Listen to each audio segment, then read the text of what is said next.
Today, I want to talk about the new library from Rock the Speakerbox, 4 Elements, which is a collection of fire, air, earth, and water recordings that are perfect for designing stuff like magic or to sprinkle in as layers in other designs. I've redesigned a few spells from Hogwarts Legacy to show the kind of range that this library has. And before I start, I want to thank Rock the Speakerbox for sending me a copy to review it. So I've redesigned 4 spells here, and I've tried to process each one more than the last, so you can see how the sounds in here can work either just on their own or with some creative processing. So for this first spell, you can see it's a bit less dangerous and more simple in terms of visuals. So I've just used a few rock impacts for this transient without any processing really. As well as some kind of crumbles for when the spell impacts the enemy, there's loads of super nice detailed textures in here that make it really easy to layer a few different takes and make a more complex tale for the sound.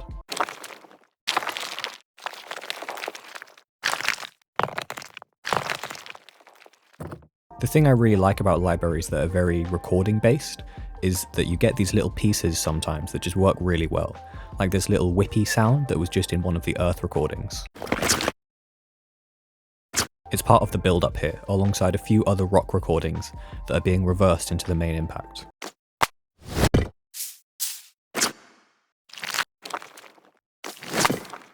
And these little earth whooshes that have some chorus on them just to make them more magic sounding. And for each of these spells, I've made a generic cast sound out of some of the whistly wind recordings to keep them all in the same sound world and let the player know when their character is about to charge up a spell. So altogether, the spell sounds like this.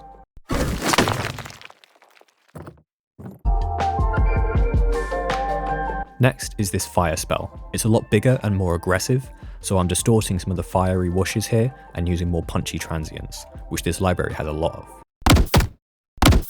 I love this butane pipe explosion and the hairspray igniting. They both have really characterful transients. The fire recordings also have a load of really nice whooshes, which give the build-up and tail a lot of character.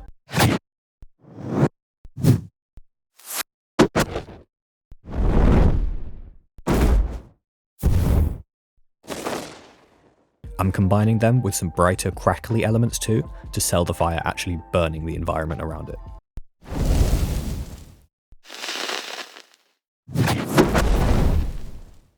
These little crackles here are some of my favourite parts of the library. They're the very start of these firework recordings, and they have this nice poppy quality that I really love. I'm just cutting them out and accentuating those high mid frequencies in the transients here.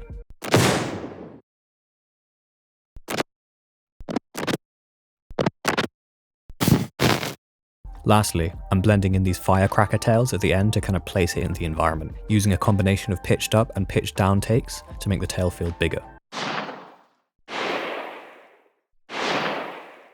So here's what the final result sounds like, with a bit of trash on the whole stack for some more grit.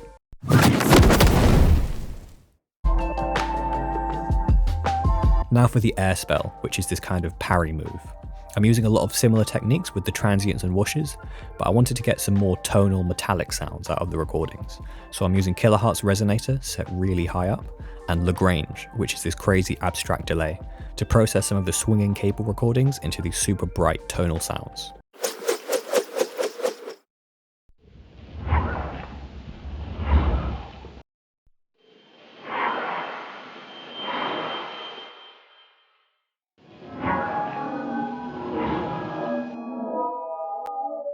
Then they just have some filtering, reverb and M ratio to blend them into the final sound, as well as tremolo on 1 or 2 elements.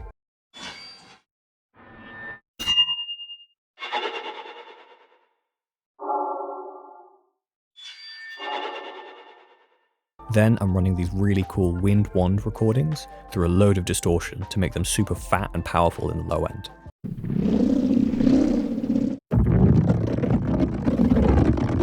And including that here in the slow motion section of the visuals to really accentuate the power of the spell. Using chorus on some of the super noisy whooshes in the tail adds a lot of character and movement. And these cloth flaps add a lot of nice aggression to the sound, because this is the point of the spell where the enemies are getting thrown backwards, so it needs some danger and anger to it.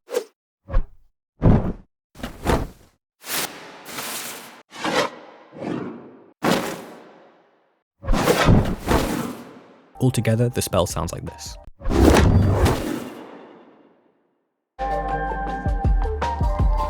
Finally, for this lightning spell. Now the library doesn't actually have any lightning recordings, so I'm making all of these using the water recordings. I'm doing this in two different ways. First off is using Kiloheart's ring mod with noise as the modulator. If you turn the frequency up high enough, then you can make sounds super crackly. These water splashes are perfect for this because they have a lot of sparkly high end already and a nice envelope that kind of fits the dynamic shape I want.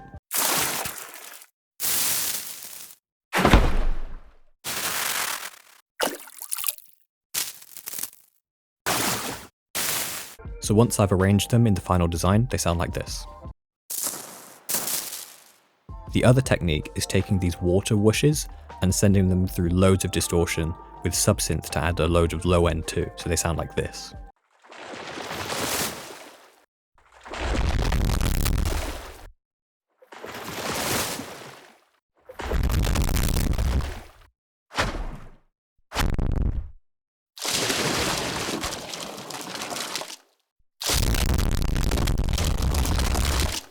I'm using Spin Tracer and mVocoder to give it a kind of modern sound here, but there are some nice examples of this in the library already. I just wanted to make my own for this redesign to show you how well the recordings respond to heavy processing.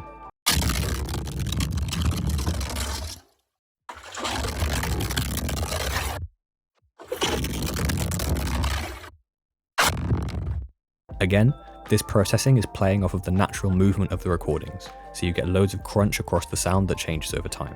So once I've arranged them in the final design, they sound like this.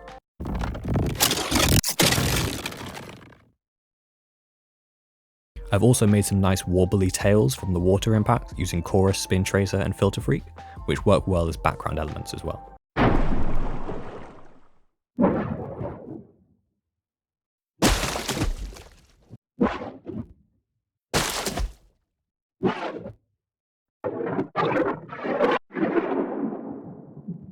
So, combining these designed elements with all the techniques I showed you before with the transients, whooshes,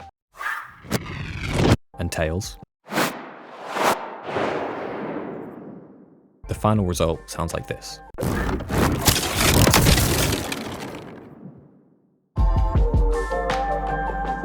So now that I've shown you some practical uses for this library, I want to share some general thoughts on it. Overall, I think it's super useful for magic sounds, and the amount of interesting textures and transients in here make it perfect for sprinkling into other designs too. I can definitely see myself using some of it for sci-fi stuff or even weapons to make them sound more unique.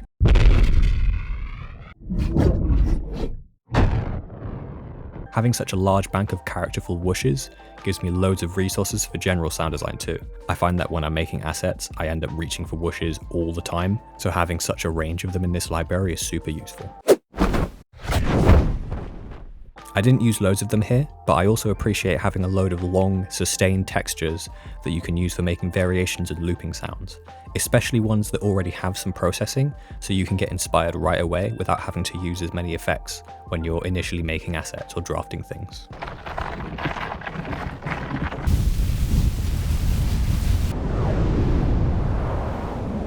I do wish it had more tonal elements. I think they really elevate a lot of sound design, and perhaps having a few more tonal rock scrapes or even processed sounds that have a bit more tonality injected into them could really add a lot to the library and the kind of sounds you can make with it. But ultimately, the range here is really impressive, and overall I think it's definitely worth it as a library.